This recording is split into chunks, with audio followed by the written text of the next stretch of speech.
Hi guys, hope all of us are doing great. In this specific video, we're going to look at the effect of heat changes at a constant pressure and volume. And of course, this is going to assist us describe various forms of energy, especially under constant pressure and the volume. So in this particular case, we're going to see how we can be able to describe various forms of energy, or rather various aspects of energy using the first law of thermodynamics. And we had said that we can be able to describe the first law of thermodynamics from this aspect of heat that we had mentioned and given an initial Q as the sum of the change in energy and the work done by that specific system.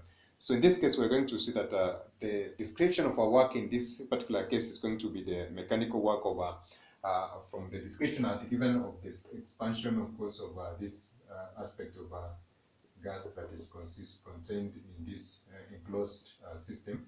That said, if you try to, of course, provide heat, we're going to experience expansion, and if you withdraw heat, we're going to see that it's going to be undergoing compression specifically. So therefore, there's going to be change in volume, and if we maintain pressure, then therefore we can be able to describe this form of energy in this system in various ways.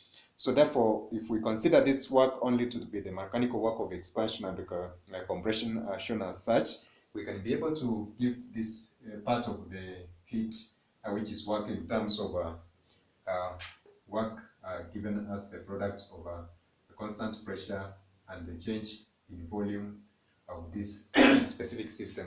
So in trying to do a substitution for that, of course, we're going to have this heat described as the change in energy plus the B delta V given as such. So therefore, this is going to give us a new way of trying to look at this specific system in terms of volume and the pressure, as we have said. So in this case, I've maintained the aspect of pressure, and in some areas we're going to see that there's going to be a different variation. So if I give this one as our equation 1, therefore in trying to change the volume of this system, we're going to have this equation 2, which is going to describe the relationship between heat, the change in energy, and the volume and pressure given as such. So suppose the volume is maintained to be constant. So let's say that V is equals constant.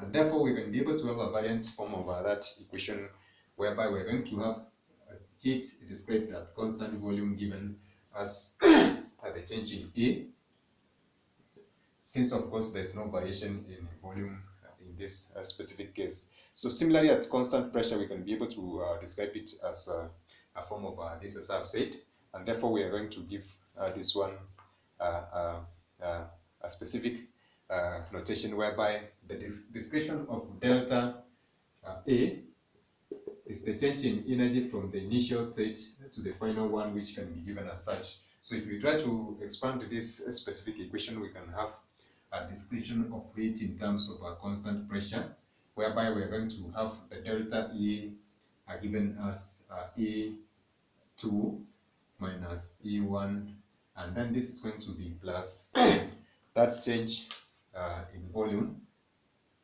So this is going to be under constant pressure, so therefore it's going to vary, the volume is going to vary, whereby we're going to have V2 minus V1 given as such. So this is going to form our equation number 3, whereby we are going to have the heat, this description of heat under constant pressure being given as the delta E, which is energy, the second state or the higher or lower state of energy, which is going to be delta E minus E1 plus constant pressure, and there's a change in volume from V1 to V2 given as such.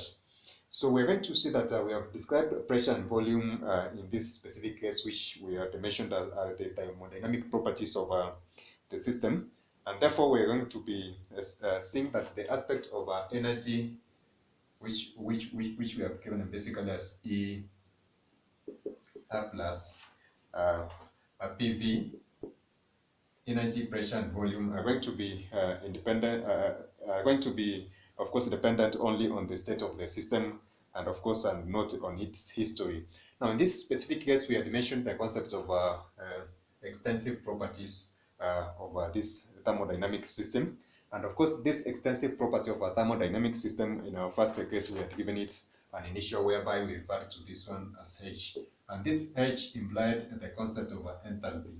So in this case, I'm going to put also a link of the description box in our description box of this various discussion on especially the concept of enthalpy. So if I may try to look at this one, I've said from our first equation we can be able to describe heat from the first law of thermodynamics as the delta E plus W, which mainly refer to the internal energy plus the work that is going to be done, is going to refer to the total amount of heat. So therefore we have said that work is going to be done, and I've given this example whereby there is a variation of volume due to introduction of heat energy at constant pressure. So this is going to be given as a W is equivalent to pressure times the product of a change in volume. So in trying to look at this specific equation, then therefore we can have a second version of this equation by doing a substitution in this specific part, whereby we're going to have P delta V given as such. And then therefore we have said that if we try to change or maintain volume at a constant, of course, value, then therefore we're going to have this specific form of energy, which is delta E described as a change in energy from the final to the initial stage given as such. And we can also be able to describe this particular equation of heat under constant pressure using this part of the equation, whereby we are going to do a substitution for this, and change in pressure is going to be given as such, and I gave this one as equation 3. If you try to look at this, of course I've said that therefore we're going to see that pressure and volume are going to form the thermodynamic properties of the system. Then this aspect of energy, the sum of energy and pressure and volume, is going to depend only on the state of the system and not on its history. This forms an extensive thermodynamic property which we have discussed in our first video on thermochemistry, which we refer to as enthalpy. Therefore, we can be able to give this form of extensive property or thermodynamic property referred to as enthalpy as a product of heat plus pressure and volume given as such. So when pressure is constant, then therefore we can be able to describe this aspect of change in enthalpy given as E plus P change in volume given as such.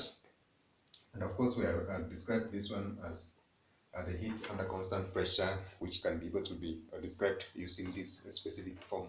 So these are various ways in which we can be able to vary the aspects, the thermodynamic properties of pressure and volume, and try to describe different states insofar as the internal energy is concerned, and the work is either done by or done on the system respectively. So we're going to use these specific equations in trying to describe various aspects of the heat and the temperature. And of course, this is going to create for us a relationship between this pressure, temperature, and volume, and various ways. Of course, these are going to assist us in trying to describe some aspect of the gas laws. And as I said, and that is also going to extend to, of course, what we refer to as the gas laws that we're going to see later in some of our videos being described. So in this case, we're going to also to consider the aspect of mass, whereby the mole concept is going to come in between and try to give us a full description of the various aspects of mass, energy, pressure, volume, and temperature, which I had mentioned at the beginning of our first video. So for now, we will stop there. And of course, I'd like to request our members to check in our description boxes for various perhaps application areas whereby we have given examples in form of questions and try to solve them so that they can, of course, give us a comprehensive picture on the relationship between heat, temperature, pressure, and volume, as I've been mentioning in some of our videos. So that is it for now, guys. Bye. God bless.